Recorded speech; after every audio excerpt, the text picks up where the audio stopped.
তো এখন সিঁড়ি দিয়ে উঠছি খাবার খাওয়ার পর। এখানে আর কি পুরুলিয়াতে এখানে বলছে নাকি একটা মন্দির আছে, তো চলো তোমাদের সাথে মন্দিরটা শেয়ার করবো। হাঁটছি এখন। আর ওই যে ঈশান বাবুরা দূরে হাঁটছে। কোনখানে গো মন্দিরটা? খুঁজে পাওনি?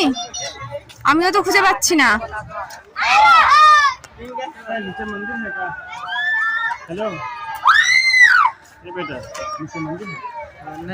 हाँ इधर मंदिर नहीं है।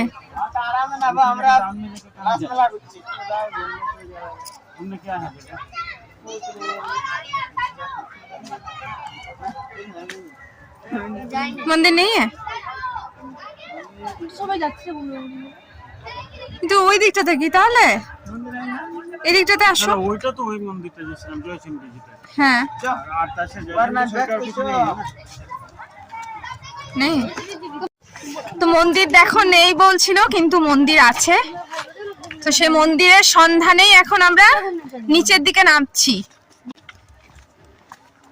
এই আমরা এই ঘাটটাই তুললাম গো।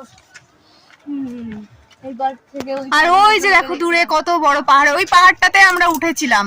ওই যে আর এই ঘাট লোকজনকে দেখতে নিয়ে পাহাড়ে, আর এই পাহাড়ের লোকজনকে দেখতে ওই পাহাড়ে ওই যে মন্দিরটা দেখা যাচ্ছে ওই দূরেরটা, বুঝলে?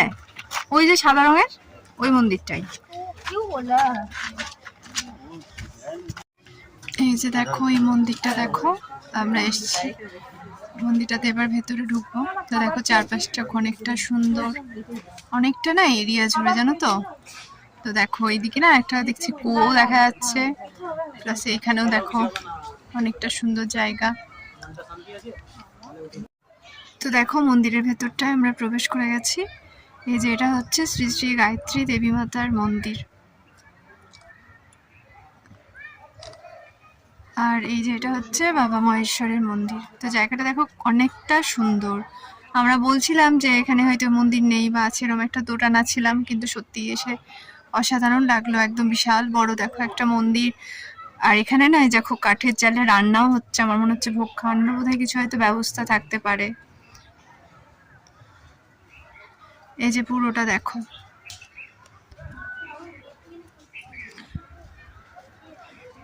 আর ঈশানবাবু এখানে ক্লান্ত হয়ে বসে গেছে, ঈশানবাবুর পাপাও বসে গেছে, ঈশানবাবুও বসে গেছে।